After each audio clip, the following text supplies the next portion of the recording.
Selamat datang di Vintage Circuit Laboratories. Di video ini saya ingin berbagi hasil penelitian selama 3 bulan tentang cara membuat pemanas induksi dengan topologi soft switching half bridge series LC resonant. Tujuan penelitian ini untuk membuat mesin pemanas induksi dengan target efisiensi di atas 90%. Sumber listrik langsung menggunakan tegangan 220 volt AC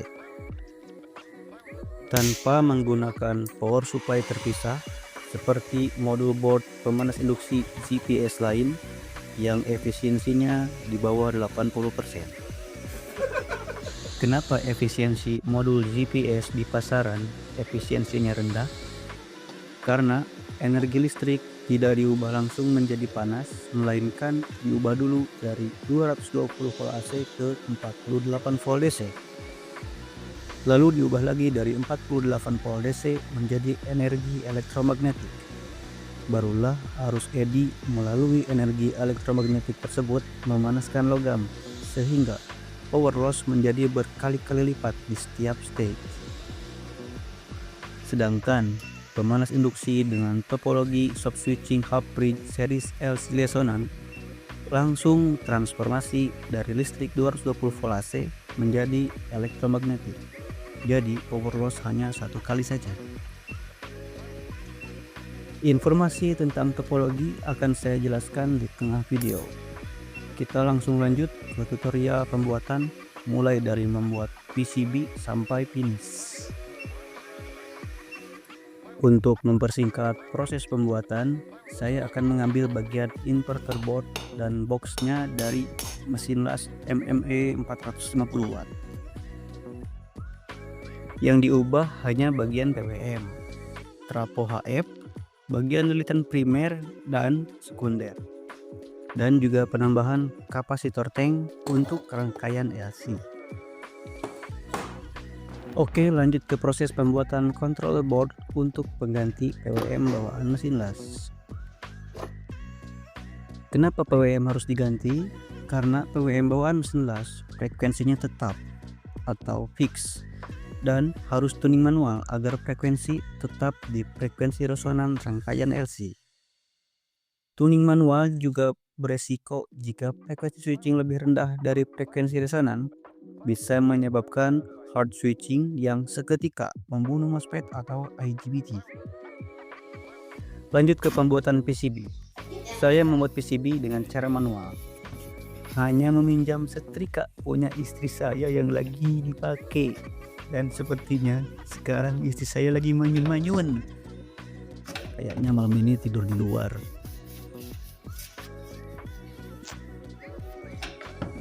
Ini adalah desain PCB layoutnya. Kita akan print ke kertas transfer paper. Oke, ini hasil print. Ada PCB panel depan untuk user interface, PCB rangkaian controller untuk PWM, auto tracking dan sensor proteksi, lalu PCB connector coil, terakhir PCB kapasitor tank. Lanjut, tempelkan kertas ke PCB polos. Tinta menghadap bawah agar bisa tertransfer ke lapisan tembaga di PCB. Gosok dengan setrika sampai panas merata. Lanjut kertas lain. Ulangi lagi untuk kertas selanjutnya. Biarkan PCB dingin sampai suhu ruang. Kupas kertas. Hasilnya tinta sudah menempel di PCB. Jangan lupa tambah tinta yang tidak tertransfer dengan baik menggunakan spidol permanen marker. Lanjut, celup ke larutan cap kaki gajah ferrichloride FeCl3. Aduk hingga rata dan PCB siap untuk dihidangkan. Cuci dulu PCB-nya pakai sampo. Oleskan sampo ke PCB basah, garuk lembut, lalu bilas sampai bersih. Untuk hasil terbaik, gunakan Pantene conditioner secara rutin 3 kali sehari sebelum makan. Oke, setelah bersih, lanjut potong dan bor semua PCB-nya. Proses bor saya skip, soalnya HP dipinjam istri, katanya mau nonton Racin CEO. Lanjut ke proses transfer tinta silk screen ke PCB. Caranya sama seperti tinta layout, digosok-gosok hingga matang merata, lalu tiriskan.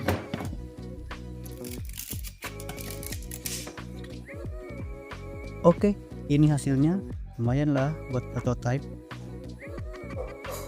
Lanjut lagi ke proses bercocok tanam. Saya pasang IC-nya dulu biar posisinya nggak kebalik. Lanjut pasang resistor dan antek-antek asing lainnya. Maaf, sedikit informasi, tadi saya dikerjain jin. Usil memang jin di rumah ini. Lagi asik-asik nyolder sambil sesekali seruput kapal api sama udut jarcok, tiba-tiba dikerjain jin. Akhirnya langsung beres PCB-nya dikerjain jin. Tadinya PCB-nya mau saya yang kerjain, tapi udahlah, daripada makin ngawur mending lanjut.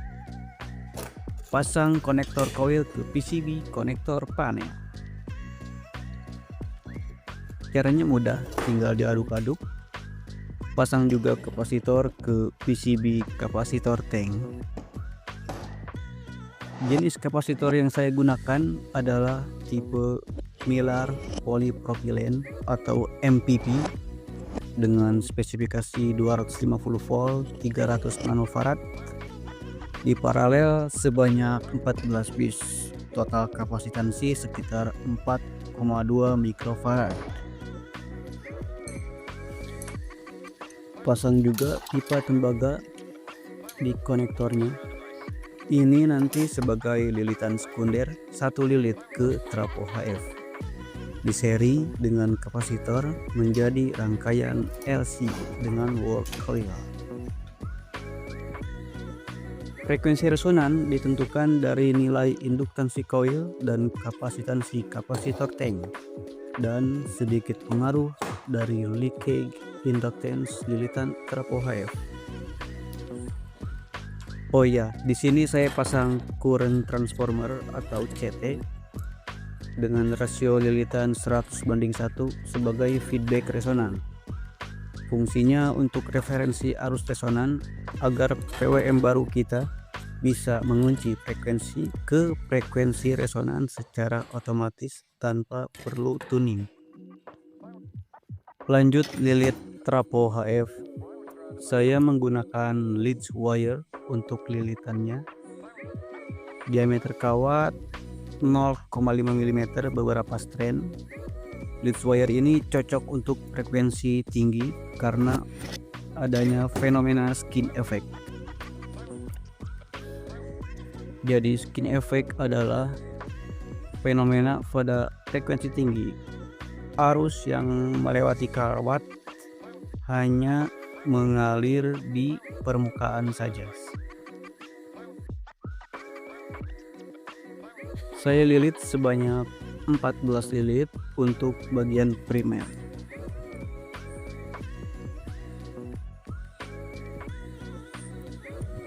Rasionya nanti adalah 14:1. Di rasio lilitan inilah nanti menentukan berapa peak power watt yang ingin dihasilkan.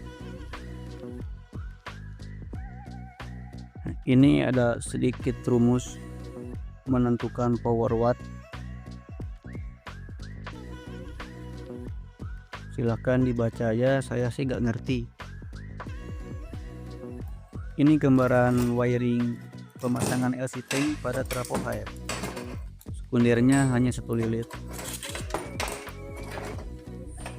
Ya, berikut skema pemasangan LC tank pada trafo HF.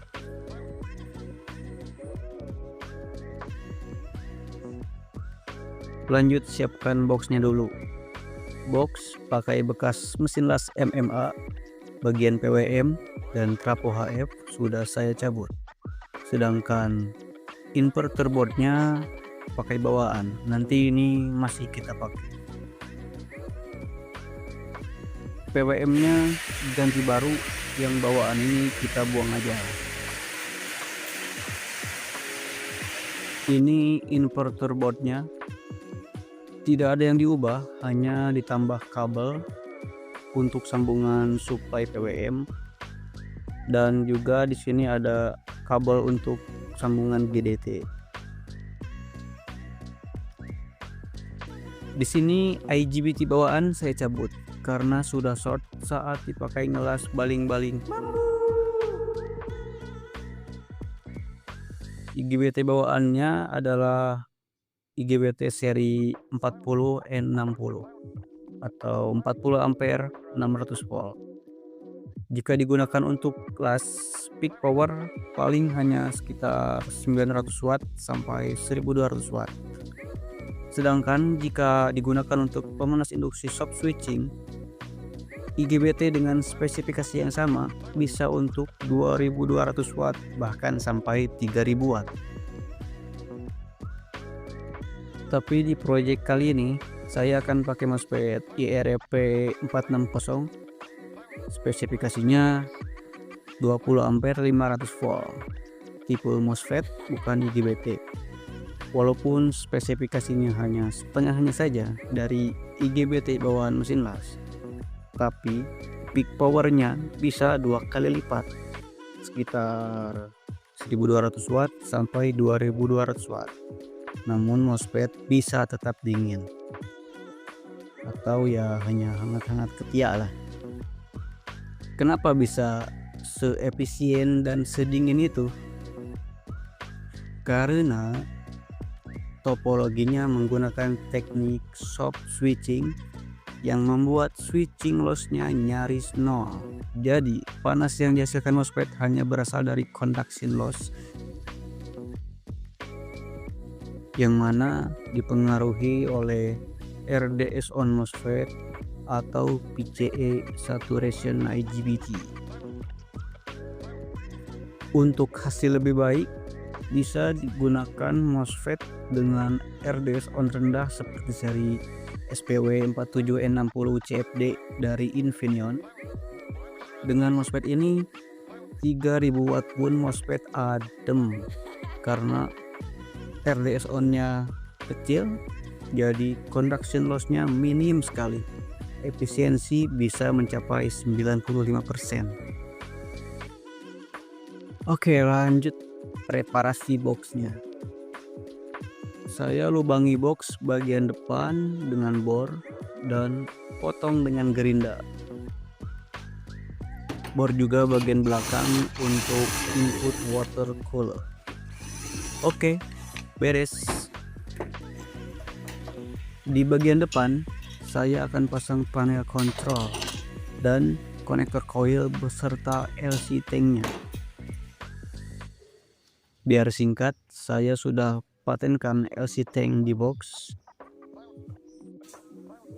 Lanjut pasang kontrol panel depan beserta inverter boardnya. Inverter board sudah terpasang, sekarang tinggal pasang soket-soket dari semua board. Di sini ada kabel untuk supply PWM atau controller board. Lalu ada soket untuk GDT. Ini lilitan primer trapo HF langsung pasang ke inverter board. Ini ada soket sensor dan soket controller ke panel depan. Lanjut saya pasang dulu kontrolernya. Oke, pemasangan sudah selesai. Sekarang saya akan tes pakai tegangan rendah terlebih dahulu. Ini saat paling krusial, yaitu proses tuning kalibrasi awal. Setelah kalibrasi pertama, nantinya mesin tidak perlu dituning lagi, sudah otomatis. Yang perlu dituning adalah timing pace-nya. Jadi timing fasanya yang kita harus tuning agar tegangan inverter mendahului atau leading arus resonan saat arus resonan menyentuh 0 atau saat zero crossing. Oke, ini gambarnya. Di sini tegangan mendahului arus. Proses tuning di rangkaian ini cukup dengan satu resistor Borden 20 watt di bagian input feedback current transformer dengan nilai 4,7 ohm sampai 22 ohm. Jadi di sini bisa menggeser fasa. Dan satu lagi resistor high pass filter untuk menggeser fasa juga dengan nilai 47 ohm sampai 330 ohm. Ada alat wajib untuk tuning yaitu osiloskop, minimal 1 channel tapi harusnya sih 2 channel untuk melihat bentuk gelombang antara node half bright atau VDS dan bentuk gelombang arus resonan di current transformer.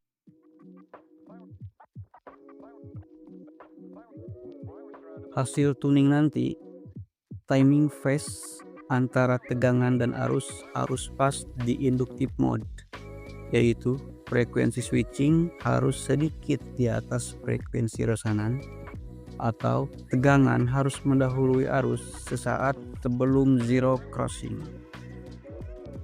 Ini gambarnya. Oke, lanjut cek bentuk sinyal gate MOSFET. Di sini kita lihat bentuk sinyal gate-nya very clean, bersih, kotak sempurna. Juga minim Miller plateau, dead time sekitar 200 nanosekund saja. Dead time setelah MOSFET pertama off juga diperlukan bukan hanya untuk mencegah sutru, tapi juga memberi waktu bagi parasitic kapasitor VDS di MOSFET kedua untuk di-discharge oleh arus magnetizing agar saat switching berikutnya MOSFET kedua tidak harus mendischarge paksa kapasitor parasitiknya sehingga tercapai soft switching. Karena MOSFET secara halus melanjutkan arus resonan tanpa harus mendischarge paksa tegangan VDS dari parasitic kapasitor terlebih dahulu. Alhasil switching loss nyaris nol, membuat MOSFET dingin dan efisiensi meningkat. Setelah dipastikan sinyal gate bagus, lanjut cek bentuk sinyal arus. Ya, di sini bentuknya sudah sinus sempurna ya, sine wave. Oke, semuanya sudah, alhamdulillah beres juga. Sekarang kita tes langsung pakai listrik PLN 220 volt AC satu fasa. Gak perlu lagi power supply. Nyalakan saklar belakang, semoga tidak meledak. Oke, nice, langsung pencet tombol start. Bismillah. Di testing pertama ini proses pemanasannya lumayan cepat. Oke, nice. Proyek kali ini berhasil. Sekarang saya akan coba pakai jenis coil lain untuk menyepuh pisau. Lilitan cukup 1 lilit.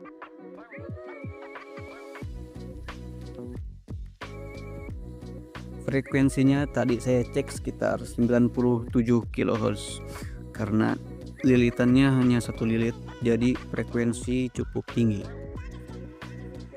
Terima kasih untuk yang sudah nonton. Jangan sungkan untuk bertanya. Mau minta skema pun saya akan kasih gratis. Saya bagikan hasil penelitian ini gratis agar bisa dikembangkan oleh siapa saja, bebas. Oke, sampai jumpa lagi di Vintage Circuit Laboratories.